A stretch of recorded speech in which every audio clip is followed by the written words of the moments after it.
प्रश्न है 3 + 1/√3 + 3/3 + √3 + 1/√3 - 3 इसका मान बताना है। ठीक है, तो नीचे वाले जो वर्गमूल है ना इसको हटा दो, है ना, क्योंकि हमें हर में तो यहाँ कुछ नहीं चाहिए, एक ही है। तो इस अनरूट को हटा दो, नीचे वाले को कैसे हटाएंगे, हम परिमेयकरण करवाएंगे, है ना।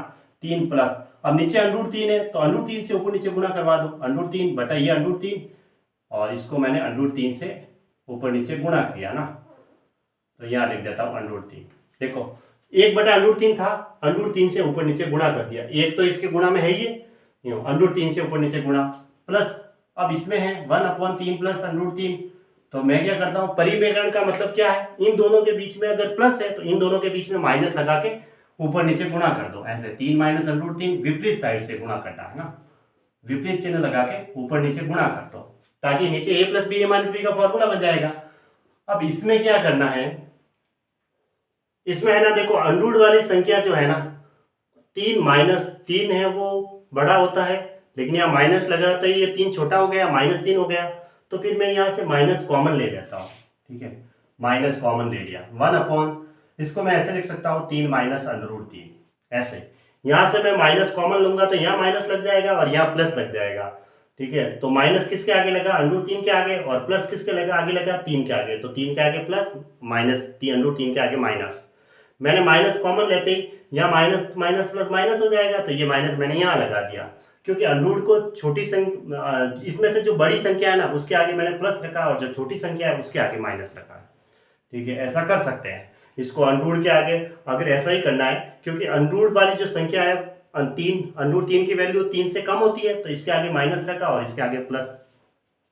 अब 3 + √3 से ऊपर नीचे भी गुणा भी करवा दो, परिमेयकरण करवा दो, है ना, क्यों, क्योंकि यहाँ इन दोनों के बीच में माइनस है, तो इन दोनों के बीच में मैंने प्लस लगा के ऊपर नीचे गुणा कर दिया, तो 3 प्लस, अब ऊपर तो √3 है और नीचे √3 गुणा √3 कितना हुआ 3, प्लस ऊपर तो 3 - √3 है, बटा देखो a + b a - b यानी a² - b², तो 3 का स्क्वायर 9, √3 का स्क्वायर 3, तो 9 में से 3 गया तो 6, माइनस, और ऊपर वहां पे क्या है 3 + √3, और नीचे देखो a - b a + b का फॉर्मूला बना, तो a² - b² करेंगे, 3 का स्क्वायर 9 और √3 का स्क्वायर 3, 9 में से 3 गया तो 6। अब यहाँ 6 यहाँ 6, या तो एलसीएम लेके कर सकते हैं, डायरेक्ट 6 एलसीएम लेके भी कर सकते हैं।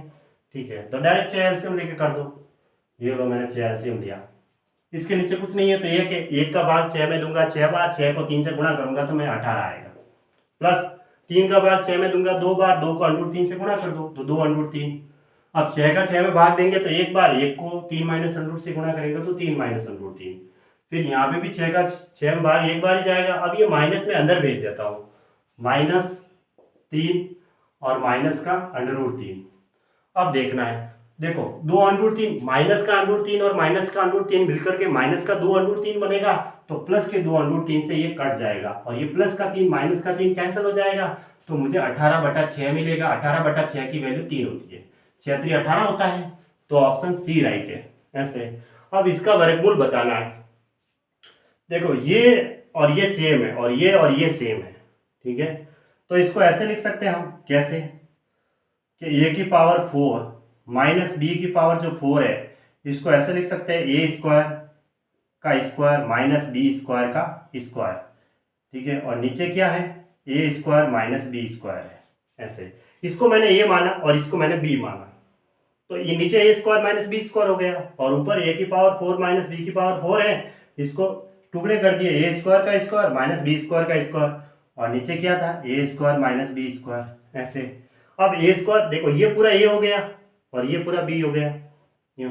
ठीक है, तो इसको उसके ऊपर स्क्वायर है, तो इसको ऐसे लिख सकते हैं, एक बार योग कर दो a² + b² और a² - b², और नीचे क्या था a² - b² था, तो ये तो कट गए a² - b² से, तो सिर्फ क्या मिला हमें a² + b² मिला।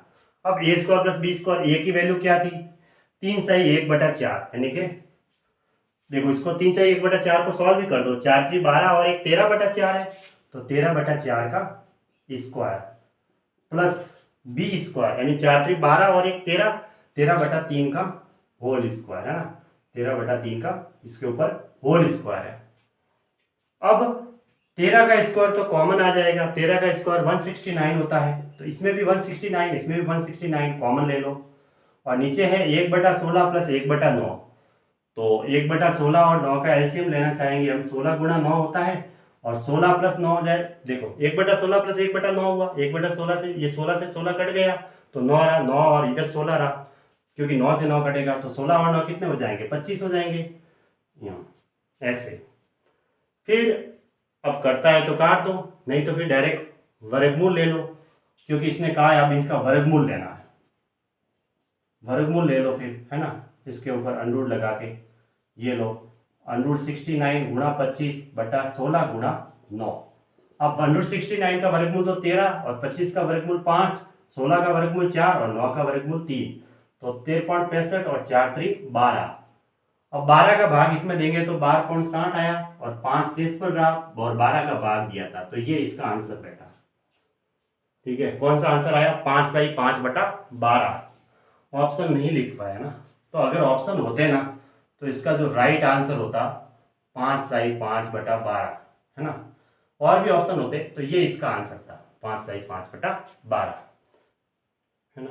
65/12 आया, 12 का भाग इसमें 65 देंगे, 12 पंजा 60 होता है, फिर 5 शेष पर रहा और 12 का भाग दिया था।